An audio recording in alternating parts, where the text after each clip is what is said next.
L'histoire commence avec Luffy, Loki, Ajrudin et Gerd et Chopper aux côtés de Gaban, entourés par les immenses racines de l'arbre Adin qui s'élèvent du sol. Ils ne se contentent pas de discuter de stratégie, ils dessinent le destin du monde. Gaban ouvre la discussion d'une voix ferme en regardant chacun des membres présents devant lui. Le chaos qui règne dans le monde solaire n'est pas un simple bouleversement, dit-il d'une voix grave et remplie d'inquiétude. C'est le début d'une destruction massive. Et ce qui est encore plus terrifiant, c'est la possibilité que les forces des guerriers géants tombent entre les mains du gouvernement mondial. Un silence pesant s'installe. C'est précisément pour cette raison qu'ils attaquent Elbaf, continue Gaban. Ils visent la puissance militaire des géants pour remporter la grande guerre à venir. Si les géants se rangent de leur côté, l'équilibre du monde sera détruit. Ajrudin serre le poing, sa voix forte mais empreinte d'émotion. Nous ne pouvons pas laisser Elbaf être détruit. Le monde solaire repose sur les branches de l'arbre Adin. Si une guerre éclate ici, la destruction se répandra partout. Gaban acquiesce lentement. Je comprends, mais une bataille majeure est inévitable. Et en plus, Imusama contrôle désormais le corps de Gunko. Si elle intervient personnellement, ce ne sera plus une simple guerre. Ce sera une catastrophe mondiale. L'atmosphère devient silencieuse. La tension est palpable. Nous devons nous préparer, poursuit Gaban, évacuer les habitants avant que tout commence. Ensuite, nous les combattrons de toutes nos forces. Si nous gagnons, alors nous réfléchirons à la manière de reconstruire Elbaf. Chopper, qui écoutait anxieusement jusque-là, lève timidement la main. Mais, pourquoi Imusama vient-elle en personne? N'a-t-elle pas déjà envoyé ses subordonnés? Les chevaliers sacrés ne sont-ils pas déjà arrivés? Gaban fixe Chopper avec sérieux. Parce qu'Imusama est en colère. Très en colère. Les chevaliers sacrés sont trop lents, et la situation à l'extérieur semble déjà s'aggraver. Le gouvernement mondial a besoin des forces des guerriers géants immédiatement. Sinon, ils savent qu'ils perdront. Le visage de Luffy se durcit. Il n'y a plus rien à expliquer. Ils savent que le temps leur est compté. Leur conversation n'était pas terminée lorsque Gaban aborda un sujet tout aussi important, le temps. Il y a une chose étrange à propos d'Elbaf que vous n'avez pas encore pleinement réalisée, dit Gaban doucement, son regard se perdant dans les racines de l'arbre Adin qui enveloppait la pièce. Le temps, ici ne passe pas comme ailleurs. Luffy et Chopper échangèrent un regard confus. Qu'est-ce que tu veux dire, Gaban? Demanda Chopper, intrigué. Gaban prit une profonde inspiration. Quand tu vis à Elbaf, le temps semble normal. Mais dès que tu le compares au monde extérieur, tu te rends compte que tout est différent. Ici, le temps semble s'écouler plus lentement. Il raconta alors un moment qu'il avait marqué. Il y a 14 ans, je prenais un bain chaud avec Shanks. À ce moment-là, j'avais l'impression que cela faisait seulement 3 ou 4 ans depuis notre dernier bain ensemble. Mais Shanks m'a dit que plus de 10 ans s'étaient écoulés. Je suis resté sans voix. C'est là que j'ai compris que le temps à Elbaf ne pouvait pas être pris au sérieux. Luffy ouvrit grand la bouche. Alors, ça fait combien de temps qu'on est ici? Chopper commença à paniquer. Est-ce qu'on va vieillir sans s'en rendre compte en dehors d'ici? Loki, Ajrudin et Gerd esquissèrent de petits sourires. En tant qu'habitants d'Elbaf habitués à voyager dans le monde extérieur, ils connaissaient ce phénomène depuis longtemps. Pour eux, cela faisait partie du destin de leur terre gigantesque. Luffy se souvint alors de quelque chose. Tu as mentionné Shanks tout à l'heure, Gaban, tu le connais? Gaban hocha la tête avec un sourire nostalgique. Shanks est un garçon extraordinaire. Quand il était sur le navire de Roger, lui et Buggy étaient inséparables. Mais quand nous avons navigué vers l'hôtel, Shanks n'est pas venu. Luffy fut choqué. Quoi?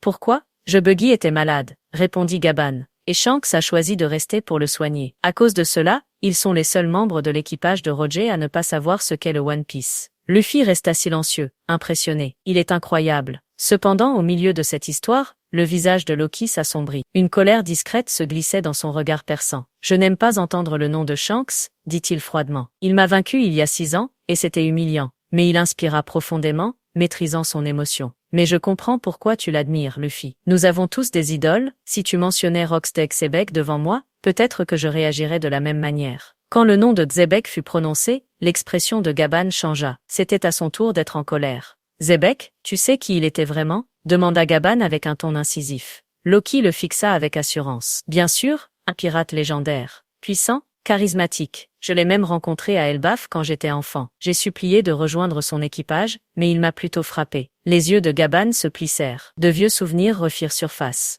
Tu ne sais vraiment pas qui il était. Mais peut-être est-il temps que vous sachiez. Le côté sombre de Rocksteady Xebec, ses ambitions démesurées, et ce qui a failli arriver à ce monde à cause de lui. Luffy fixa Gaban, les yeux pleins d'ardeur. Cette histoire allait marquer le début de quelque chose de bien plus grand. Gaban resta silencieux un moment, levant les yeux vers le ciel, ses regards empreints de blessures du passé. « Si tu veux vraiment savoir qui était Xebec, murmura-t-il, alors tu dois connaître l'histoire sombre qui a failli détruire le monde. » Un flashback commença. À cette époque, l'équipage de Roger venait juste de se former. Ils étaient encore jeunes, peu connus, mais animés par une ardeur brûlante. Cependant, dans les cieux qu'ils visaient, un nom dominait déjà les mers, les pirates de Rox. D'un ton grave, Gaban décrivit, Ils n'étaient pas qu'un simple équipage de pirates, ils étaient l'ombre de la mort qui planait sur chaque port. Ils conquéraient royaume après royaume, défaisaient les marines les plus forts, et laissaient la destruction derrière eux. Les membres de l'équipage de Rox étaient des figures terrifiantes. Chacun agissait à sa guise. Personne ne pouvait les contrôler, pas même leur capitaine, c'est précisément cela qui rendait Xebec si effrayant, continua Gaban. Il dirigeait un équipage de monstres qui ne se soumettait à personne. Et pourtant, il se soumettait à lui. À ce moment-là, les gens du monde entier commencèrent à appeler cette période l'ère des pirates de Rox.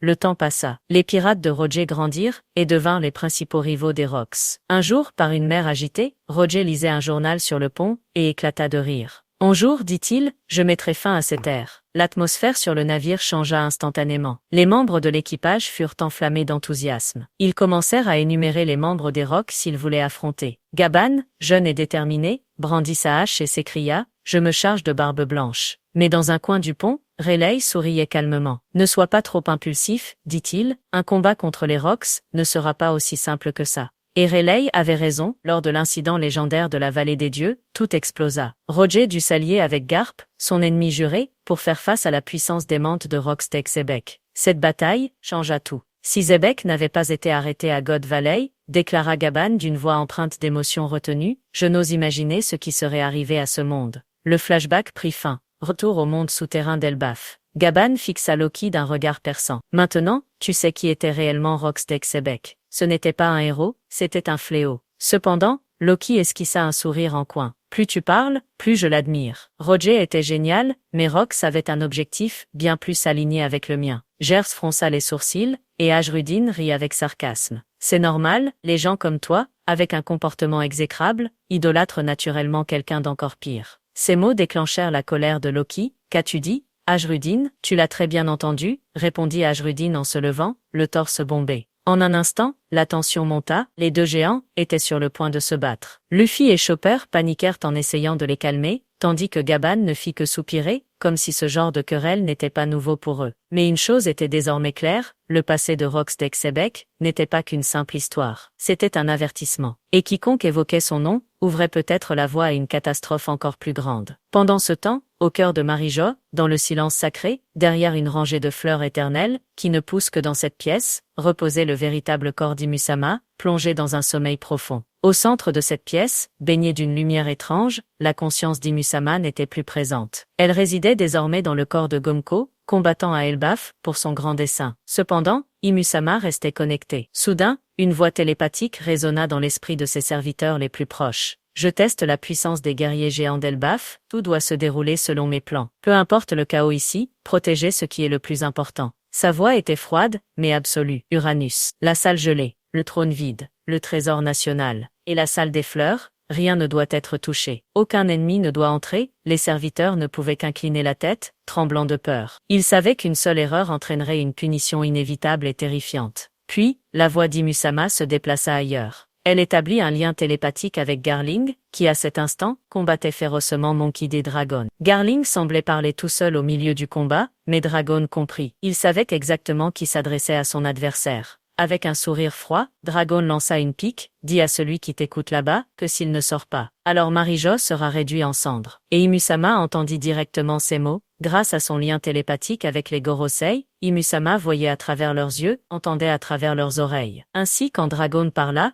Imusama vit le visage du révolutionnaire directement. Le visage de celui qui cherchait à démolir le monde qu'elle avait construit. La colère d'Imusama éclata. Garling, fais taire cette grande gueule. Immédiatement, l'atmosphère s'intensifia. Pour la première fois dans l'histoire, le chef des révolutionnaires et le souverain absolu du monde s'adressaient l'un à l'autre, bien qu'indirectement, à travers des mots et des menaces. Dragon riposta avec un avertissement, Marijo va bientôt s'effondrer, et le monde saura enfin qui tient réellement les rênes du pouvoir dans l'ombre. Tu ne seras plus un secret. La rage d'Imusama atteignit son paroxysme. Elle donna immédiatement des ordres aux Gorosei, protéger les salles secrètes. Arrêter Dragon, coûte que coûte. À Garling, Imusama s'adressa avec une froideur pleine d'espoir. Je compte sur toi, tu dois gagner. Garling s'inclina respectueusement. Permettez-moi d'utiliser toute ma puissance, même si les jardins de Marijo doivent être détruits. Fais-le. Tant que les salles centrales restent intactes, les jardins peuvent être reconstruits, mais si Dragon l'emporte, rien ne pourra être sauvé. Le lien télépathique se rompit, le duel entre deux monstres atteignait désormais un nouveau niveau. Garling dégaina son épée, entourée d'une aura noire intense, qui semblait s'élever jusqu'au ciel. Son Aoshokuaki commença à gronder, explosant en vagues invisibles. Le sol se fissura, l'air vibrait, mais Dragon ne recula pas. Il fixa Garling avec détermination, et libéra son propre Aoshokuaki. Le vent tourbillonnait. Les nuages se rassemblaient, le ciel s'assombrit, non pas à cause de la nuit, mais sous la pression des deux légendes. Finissons ce chapitre, Garling, dit Dragon, tandis que des éclairs noirs dansaient sur tout son corps. Pour un monde nouveau. Le combat reprit. Plus féroce, plus mortel, d'accord, c'est tout pour cette histoire pour le moment, on se retrouve dans la prochaine vidéo.